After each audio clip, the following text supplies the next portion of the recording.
सूर्य की निकलती किरणों के साथ आप सबके भीतर बैठे परमात्मा को नमस्कार, साधुवाद, वंदन। जय गुरुदेव श्री की। शिक्षा जागरूकता मिशन आरोग्य पुस्तकालय के साथ मैं कालूराम माली आप सभी को दिल से प्रणाम वंदन करता हूँ। सज्जनों, आप सब खुश रहे, खुशहाल बने, अपने जीवन कल्याण के प्रति कर्म करते रहे, ऐसी दिल से दुआएं करता हूँ। मेरे गुरुदेव के मार्गदर्शन में आध्यात्मिक शक्ति, जीवन की वास्तविकता, मानवता के प्रति कर्म, आप सबका प्रेम हमारे जीवन की वास्तविकता रहेगी। आज आप सबके साथ ऑनलाइन के माध्यम से एक संतों की वाणी के साथ अंतर्मुखी ज्ञान के प्रति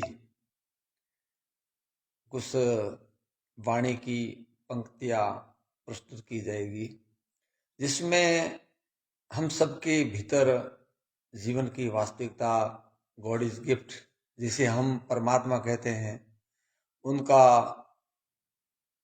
आनंद, अनुभव, वास्तविकता जानने का प्रयास किया गया है। सतगुरुदेव की जय हो।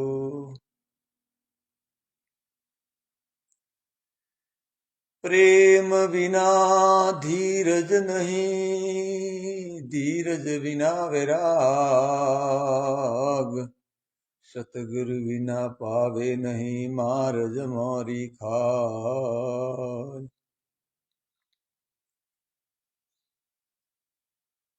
प्रथम शरण गुरुदेव को शरण नमावो शीस, हाथ जोड़ विनती करूं गुरु ज्ञान करो बख्शीस। हरे सिमरो रे माईए, शारदा ने सिमरो सिमरो देव सुंडाला,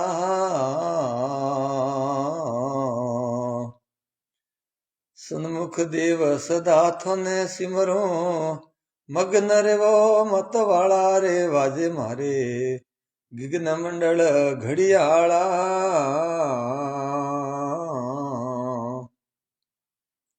नई धूप जरी नई आरती, नई बजावण वाला रे वाजे मारे, गिगन मंडल घड़ियाला। जय गुरुदेव जी की प्रणाम वंदन। अब ये भजन संत महात्माओं ने अपनी वाणी के माध्यम से हम सबके सामने प्रस्तुत किया था, लेकिन सजदों गाने का जो भाव है, अगर उसको भावार्थ करके समझाया नहीं जाता है, तब तक हम सिर्फ उस वाणी को आस्था तक समझ पाते हैं। क्या कहा है? सिमरो माई शारदा। शारदा जो अपना कंठ है, सरस्वती, उसे कहा है, किसी और को न। सिमरो माई शारदा ने सिमरो, सबसे पहले अपने कंठ की आवश्यकता पड़ती है बोलने के लिए। सिमरो देव सुंडाला, सुंडाला गणेश को कहा है, और गणेश हमारा मस्तिष्क है, जो उस मस्तिष्क के माध्यम से हम सोच सकते हैं और समझ सकते हैं। सन्मुख देव सदाई थने सिमरो, सन्मुख किसे कहा है? जो हमारे साथ हमेशा रहते हैं, जो चेतन का प्रतीक है, जो वास्तविकता का आधार है, जिससे हम बोल सकते हैं, सुन सकते हैं, देख सकते हैं, और उसे हम परमात्मा भी कह सकते हैं। वह सन्मुख देव है, और उसकी हमेशा सिमरना करनी है। सन्मुख देव सदा थने सिमरो, मगन रहो मत वाला, और उसी के अंदर हमें मगन रहना चाहिए, कोई वस्तु का गम नहीं करना चाहिए। मगन रहे मतवाला, वाजे मारे गिगन मंडल घड़ियाला। गिगन मंडल इस मस्तिष्क का जो केंद्र है, उसे बताया है। और वह ऐसा घड़ियाला है कि वो प्रकृति की देन से ये पंच तत्वों का शरीर बनता है, और उसमें जो परमात्मा की कृपा है उससे ये पूरा संचालन होता है। प्रणाम वंदन, जय गुरुदेव जी की, नारायण जी, सर नमस्ते। अब सजनों, ये बात भावार्थ के साथ जब आगे बढ़ती है तब क्या बताया कि नहीं धूप जेरी, नहीं आरती, नहीं बजावण वाला। जितनी भी क्रियात्मक साधनाएं हैं वह बहिर्मुखी ज्ञान है, लेकिन अंतर्मुखी ज्ञान में धूप दीप आरती कुछ नहीं होता है। नहीं धूप जरी, नहीं आरती, नहीं बजावण वाला, वाजे मारे गिगन मंडल घड़ियाला। बजाने वाला कोई नहीं है, लेकिन ये ऑटोमेटिक बजता रहता है। प्राण कुदरत की देन से आता है, किसी के द्वारा अगर आता होता तो इंसान मरता ही नहीं। तो ये जो वास्तविकता है, ये समझने के लिए हमें कर्म करने पड़ेंगे सजना, और वह कर्म मानवता के प्रति होंगे, तब ही हम हमारे जीवन की वास्तविकता को समझ पाएंगे। दूसरी पंक्ति में कहा है, लाल पीला हरिया नहीं दर से, नी धोड़ा नहीं काला, वनादि का देव निरखलो, नकलंग सबसे न्यारा रे, बाजे मारे गिगन मंडल घड़ियाला।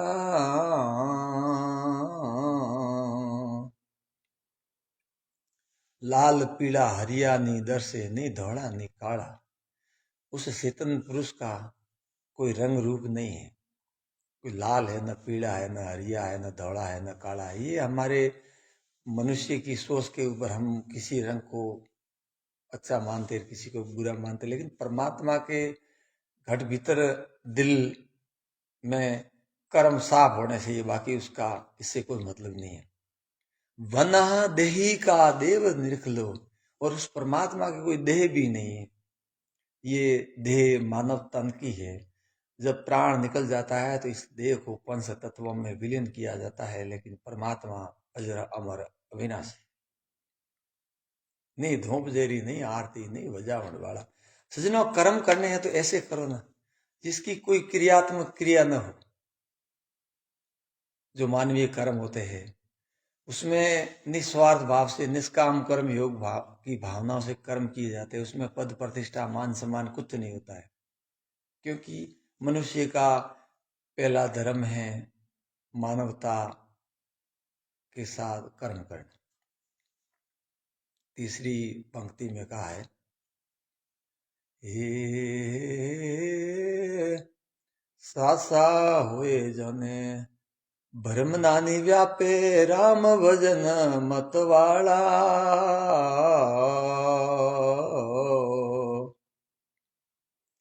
सासा दिलती नकलंग ने ओळख लो, हाथ दीपक अजवाड़ा रे, वाजे मारे गिगन मंडल घड़ियाला।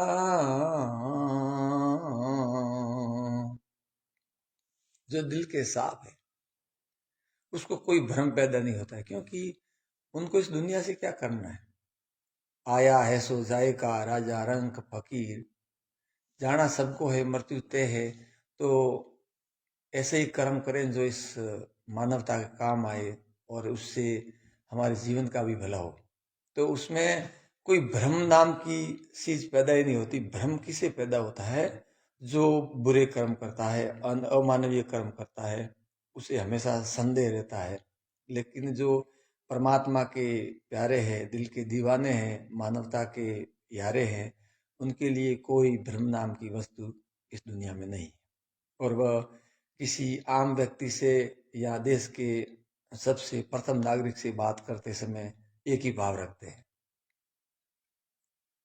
चौथी पंक्ति में बताया सजनों, आड़ा पींगड़ा सोजो सुखमणा, त्रिवेणी में ध्यान लगाना। जबरे निरंजन रा दर्शन कर लो, खोलो त्रिबीणीरा ताला रे वाजे मारे गगन मंडल घड़ियाला। नहीं धूप जेरी नहीं आरती नहीं बजावण वाला रे वाजे मारे गगन मंडल घड़ियाला। आला पिंगला सोजो सुखमणा। सजना, परमात्मा की प्राप्ति के लिए हमें किसी पद प्रतिष्ठा धन वैभव शक्ति की आवश्यकता नहीं है। ये आड़ा और पिंगला दो नाड़ी है, डावी इंगड़ा और जमणी पिंगला है, और इससे सुखमणा में ध्यान किया जाता है। और सुखमणा में जब ध्यान करते हैं, जब हमें उस रंज जो निरंजन है, जिसके ऊपर कोई दाग नहीं लगता है, आड़ा पिंगला सुजो सुखमणा त्रिवेणी में ध्यान लगाना। त्रिवेणी दो नेत्र के बीच का भाग है, जहां हम तिलक लगाते हैं, वह त्रिवेणी है, और वहां पर परमात्मा का वास बताया है। इसलिए हम बार बार वहां तिलक लगाते हैं और उन्हें जागृत करने का प्रयास करते हैं। आड़ा पिंगला सुजो सुखमणा त्रिवेणी में ध्यान लगाना। जब निरंजन ना दर्शन कर ले, त्रिवेणी में जब ध्यान लगाओगे, तब उस परिपूर्ण परमात्मा का दर्शन होगा।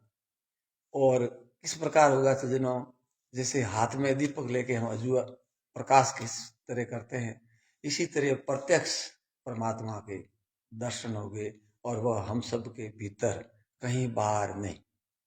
नहीं मंदिर में, नहीं मस्जिद में, नहीं ब्रह्मांड आकाश में, मुझको क्या तुम ढूंढे बंदा, मैं हूं तेरे साथ में। परमात्मा सबके घट में वास करते हैं, लेकिन अज्ञानवश उस मृग की भांति मनुष्य बाहर ढूंढता है। ये बहिर्मुखी ज्ञान को अंतर्मुखी ज्ञान में बताने के लिए संतों ने इस वाणी के माध्यम से बात बताई। और सज्जनों, ये मानव मात्र के लिए है, किसी जाति धर्म संप्रदाय के लिए बांट कर नहीं कही है उन्होंने। ये तो बंटवारा हम लोगों ने अपने स्वार्थ की खातिर किया है।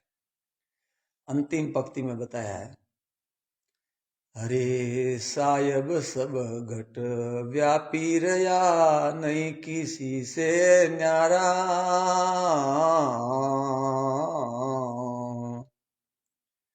भवानी नाथ सतगुरु जी रे शरणे, अखंड जोत उजवाड़ा रे वाजे मारे गगन मंडल घड़ियाला। वही बात सामने आई। संतों ने क्या बताया, सायब सब घट व्यापी रिया। सायब किसे कहा है? परमात्मा को। सायब सब घट व्याप रिया, नहीं किसी से न्यारा। परमात्मा सब घट व्यापी है। दिन की कुटिया में और राजा के मेल में सूर्य का प्रकाश जिस तरीके से समान भाव से आता है, इसी तरह परमात्मा भी सबके घट में एक ही तरह वास करता है। और वह मनुष्य के कर्मों पर आधारित है कि वह मनुष्य उसे किस प्रकार समझ सकता है। सायब सब घट व्यापी रहा, नहीं किसी से न्यारा। भवानी नाथ सतगुरु जी रे शरणे, अखंड ज्योत अजुआड़ा। हम सबके भीतर एक अखंड ज्योति जल रही है। वह न दीपक है न बाती है, लेकिन वह ज्ञान की ज्योति है। और उस ज्योति को पहचानने के लिए हमें मानवता के प्रति कर्म करने पड़ेंगे। वह न मंत्रों से, न तंत्रों से, न यंत्रों से, किसी से भी उसकी प्राप्ति नहीं हो सकती है। जय गुरुदेव जी की। आप सबके भीतर बैठे परमात्मा को नमस्कार, साधुवाद, वंदन। सज्जनों, शिक्षा जागरूकता मिशन के साथ आप सबका दिल की गहराइयों से बहुत बहुत धन्यवाद, आभार। और मेरा आपसे करबद्ध निवेदन रहेगा कि इस आध्यात्मिक संतों की वाणी को इस मानवता के साथ आप निरंतर ऐसे ही अपने विचारों के साथ आगे इस सोशल मीडिया के माध्यम से जन तक पहुंचाने का प्रयास करें, और इस मानवता के मिशन का भी प्रयास करें, जो आप सबकी बदौलत ये एक शिक्षा का भव्य मंदिर जो बना है, जहाँ पर शिक्षा, स्वास्थ्य, पर्यावरण, चिकित्सा, नारी शक्ति अंधविश्वास, पाखंडवाद के साथ आध्यात्मिक सोच और वैज्ञानिक सोच को भी यहाँ बहुत अच्छे तरीके से मार्गदर्शक महानुभावों के माध्यम से हम सबको बताने का प्रयास किया जा रहा है। तो क्यों न हम ऐसे मानवता के मिशन से जुड़े और अपने आप को मानव बनाने में सफल बने, जिससे हमारा ये मनुष्य जीवन है वो सफल बन सके। इसी आशा और विश्वास के साथ फिर मिलेंगे नई आशा उमंग के साथ। जय गुरुदेव जी की। धन्यवाद, आभार।